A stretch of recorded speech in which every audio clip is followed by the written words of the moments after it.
Okay, this is the 8th video. We left off talking about national beef in the 7th video, but also we was going to talk about Pepsi Cola here and the lawbreaking going on there. But let's get a little bit more in on national beef here. I did work there before. I was a manifester at the time. The next position up was a orange hat, which works for OSHA.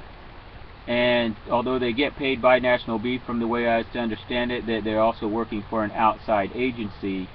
The orange hat had left. I was supposed to be getting promoted to the orange hat because I had the most authority. Now that was the laws and rules of national beef. You move up according to authority. Well, whenever something was wrong, like I was talking in the other video, of meat being splattered all over on the floor, and they just cut off some of the dirt or wash it off and then send it back through the line and repackage it and send it out to you people there in public, then they would quiet people. You know, people who would complain about the bad conditions there, they would just ignore their complaints. So I'm not positive. Maybe Harry King and them did not want me to become an orange hat because of knowing that I had previously complained about some of those things going on. Other people had complained. Some of them may have still been there, maybe not, but there wasn't anything that was going to be done about all these bad things going on, was basically what we was told. But of course they don't like the people telling on the bad things like that. Of course, after the orange hat is a blue hat, which is what Harry King was. I don't believe he thought that his job was going to be threatened if I became an orange hat, because obviously he's a government person, and they're all against me. They're all out to do the law breaking against me. Well, I had the most authority, and then a person by the name of Ray Garvey, I had met him there. Now, he used to be in the armed services at one time. He then had worked in Las Vegas as a money counter, from what he had said. He was into all the drugs and drinking.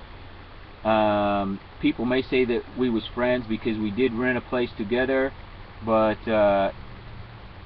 it was not due to being friends. I try to care for people, try to help people out, and so he was looking for a place, and so we went about getting a place. But whenever the orange hat became open, and I went to question, you know, I went to say, okay, you know, I'm the one with authority, I can get it, or it was the orange hat became open, and I believe the way the conversation went was Harry King came out and asked me, well, he didn't come out and ask me. That would be the normal the way it would be. He would ask me, do you want to be orange hat? And I would have said yes. It would be more pay, possibly more benefits. Although you're still working for and paid by national beef, you are actually working for OSHA, an outside agency. I believe Harry King may have felt that if I became an orange hat, that I would be complaining more and reporting more on these bad things that were going on there at national beef, that sometimes Harry King just would not pass on, or if people would go over Harry King's head and tell the other people up in the business, that then they would just totally ignore it. And if any of the orange hats did tell OSHA, which I believe some of them may, then OSHA just kind of basically ignored it, although they're supposed to do something about those things, to correct those things that go on like that. But they presumably was overlooking it. Maybe, you know, I'm not for sure. But Harry King came out and told me that I would not be moving up into orange hat, and that Ray Garvey would be moving up into the orange hat. And his exact words were, because Ray Garvey is married and has a child. And that is complete discriminating against me as a single person. You could say, because I'm a male, well, Ray Garvey was a male, that's not, but Ray Garvey has a wife, which is a female. Sexual discrimination. Ray Garvey has a kid, and I don't. That's sexual discrimination, you know.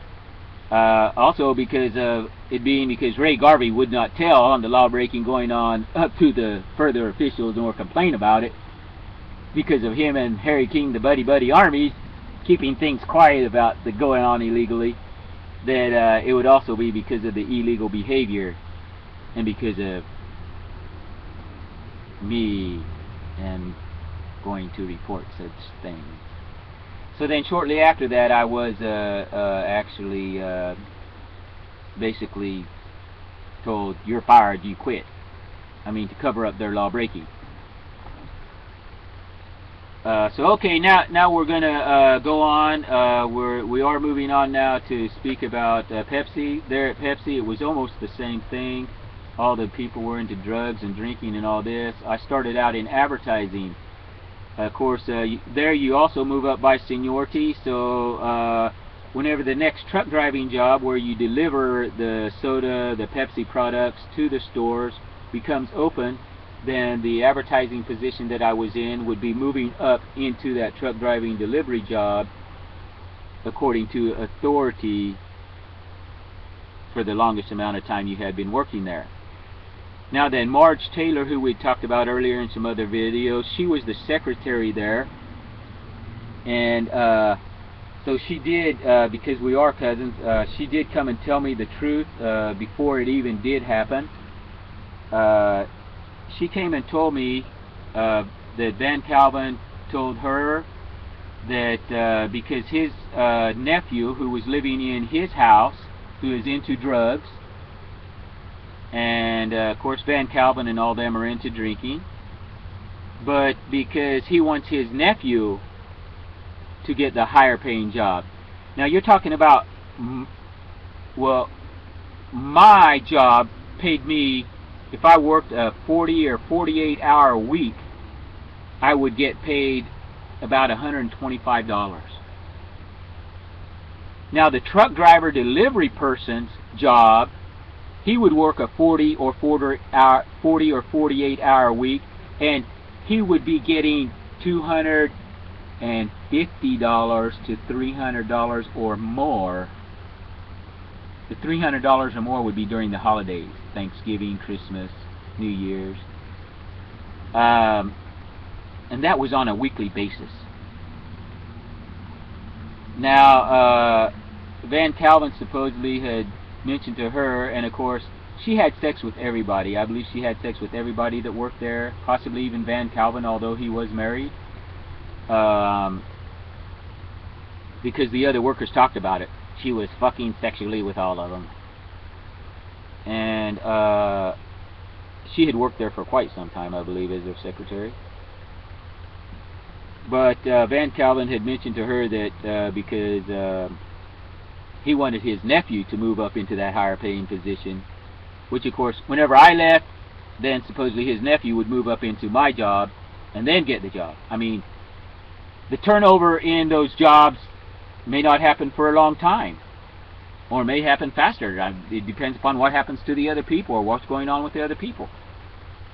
But Van Calven came to me, and Marge had already told me about this so that I would know, and she even told me plain out that Van Calven had told her, and if I disagreed, that then they would lie and basically say I'm fired and say I wasn't doing my job, or that I just quit. They would just lie and deny it, but no matter what, I would not be working there no more.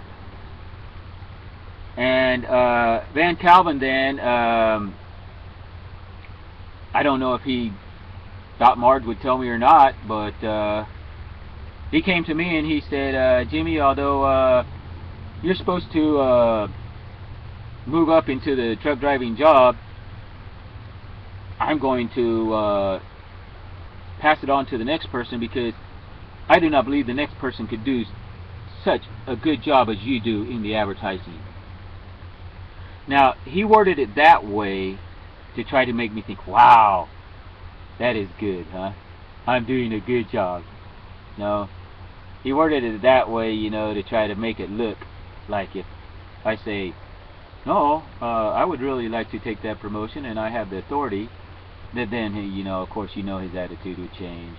Well, Jimmy is in disagreement with doing his job and doing his job good and properly, so I had to fire him. Something like that is probably what would have been coming up. Okay, we got to move on to another video. We're out of time.